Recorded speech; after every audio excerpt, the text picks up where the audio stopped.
দিয়া গড়া দেহ খান আম্মা জান আম্মা।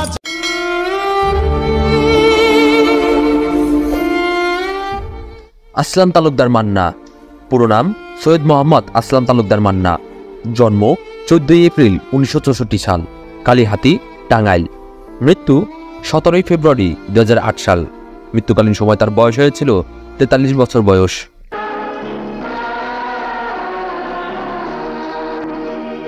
ছিলেন একজন বাংলাদেশী চলচ্চিত্র অভিনেতা ও প্রযোজক।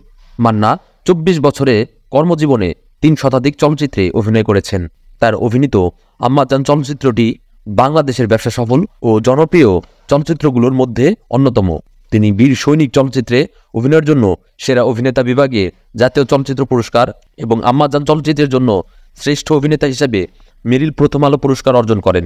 এছাড়াও তিনি 3 বার মেরিল প্রথম আলো পুরস্কার অর্জন করেন এবং বেশ কয়েকবার বাসাস পুরস্কার অর্জন করেন। তার অভিনীত চলচ্চিত্রগুলোর মধ্যে কাশেম মালার প্রেম, দাঙ্গা, লুচ্চরাজ, তেজি, আম্মাজান, শান্ত জ্ঞান মাস্তান, কষ্ট, বীর সৈনিক, অবুঝ শিশু, সাজঘর ও কাবলিওয়ালা ইত্যাদি অন্যতম।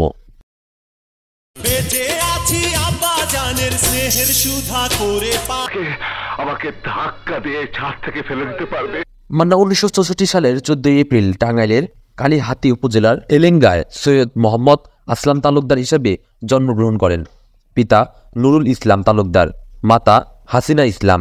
মান্না উচ্চ মাধ্যমিক পরীক্ষায় পাশ করে ঢাকা কলেজে স্নাতকে ভর্তি হন। ব্যক্তিগত জীবনে মান্না তার কর্মজীবনের শুরুর দিকে সহ অভিনেত্রী শেলি কাদেরের সঙ্গে বিবাহ বন্ধনে আবদ্ধ হন। এই দাম্পত্যের সিয়াম ইমতিয়াজ মান্না নামে এক পুত্র সন্তান রয়েছে। মান্না 1983 সালের বাংলাদেশ চলচ্চিত্র উন্নয়ন সংস্থা এফডিসির আয়োজিত নতুন মুখের সন্ধানে কার্যক্রমে পরিচিত হন।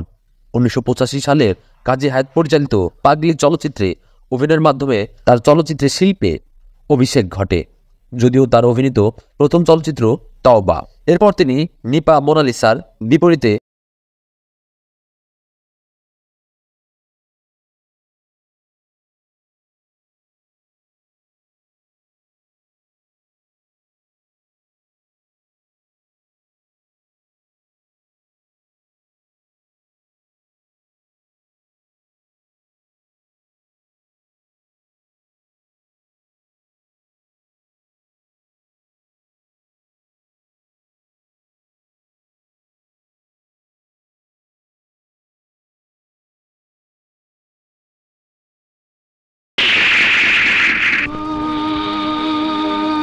মান্না 1991 সালে মোস্তফা আনোয়ার পরিচালিত কাশেম মালার প্রেম চলচ্চিত্রের প্রথম একক নায়ক হিসেবে চম্পার বিপরীতে অভিনয় করেন। চলচ্চিত্রটি ব্যবসায়িকভাবে সফল হলে তিনি কয়েকটি চলচ্চিত্রে কাজ করার সুযোগ পান।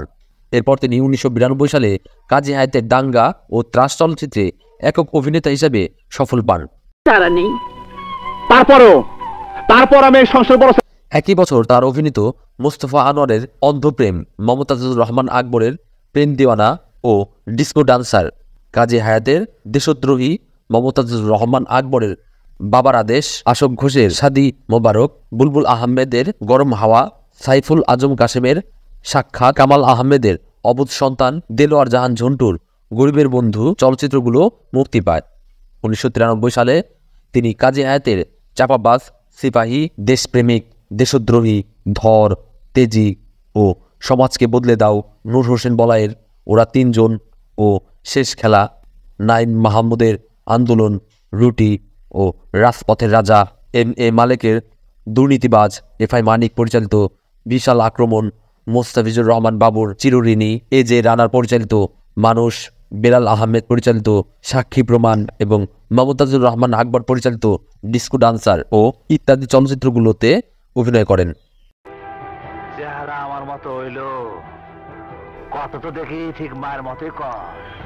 মান্না অভিনয়ের পাশাপাশি কয়েকটি চলচ্চিত্র প্রযোজনা করেছেন। তিনি গীতাঞ্জলি চলচ্চিত্র নামে একটি প্রযোজনা সংস্থা প্রতিষ্ঠা করেন। তিনি লুটুরাজ, স্বামী স্ত্রীর যুদ্ধ, 2 বধূ 1 স্বামী, আমি জেল থেকে বলছি, পিতামাতার আমানত সহ মোট 8টি চলচ্চিত্রে প্রযোজনা করেন। তিনি বাংলাদেশ চলচ্চিত্র শিল্পী সমিতির সাধারণ সম্পাদক হিসেবে বিভিন্ন দায়িত্ব পালন করেছেন। মৃত্যু: মান্না 2008 সালের 17 ফেব্রুয়ারি হৃদরোগে আক্রান্ত হয়ে ইউনাইটেড হাসপাতালে 43 বছর বয়সে মৃত্যুবরণ করেন। তাকে টাঙ্গাইলের এলেঙ্গায় পারিবারিক কবরস্থানে সমাহিত করা হয়। চিকিৎসা অবহেলার অভিযোগ। একই বছরের 17 সেপ্টেম্বরের চিকিৎসকদের অবহেলায় তার মৃত্যু হয়েছে। এমন অভিযোগে তার পরিবারের পক্ষ থেকে ইউনাইটেড হাসপাতালের 6 চিকিৎসকের বিরুদ্ধে মামলা করেন তার শালক রেজা কাদের। 2019 সালের 28 জানুয়ারি এই মামলার বিচার বিভাগীয় তদন্তে প্রাথমিকভাবে ডাক্তারদের বিরুদ্ধে অভিযোগ ও প্রমাণিত হওয়ায় ঢাকার মুখ্য মহানগর হাকিম আদালতে 6 ডাক্তারের বিরুদ্ধে গ্রেপ্তারি পরোয়ানা জারি করে। পরে হাইকোর্টের একটি বেঞ্চ তাদের 8 সপ্তাহের মধ্যে নিম্ন আদালতে আত্মসমর্পণের আদেশ দেন। ওই বছরের 16 মার্চ চিকিৎসকেরা আত্মসমর্পণ করলে 50,000 টাকা বান্ডে স্বাক্ষর করে জামিন লাভ করেন। এরপর 2009 সালের 18 অক্টোবর ওই 6 ডাক্তারের বিরুদ্ধে অভিযোগ গঠন করেন ঢাকার বিশেষ দায়রা জাজ। এরপর আসামি পক্ষের আইনজীবীরা অভিযোগ গঠনের বিরুদ্ধে হাইকোর্টে একটি রিট করেন। আমার আব্বা জানতে আমি রাজপ্রাসাদ বানাই দিছি।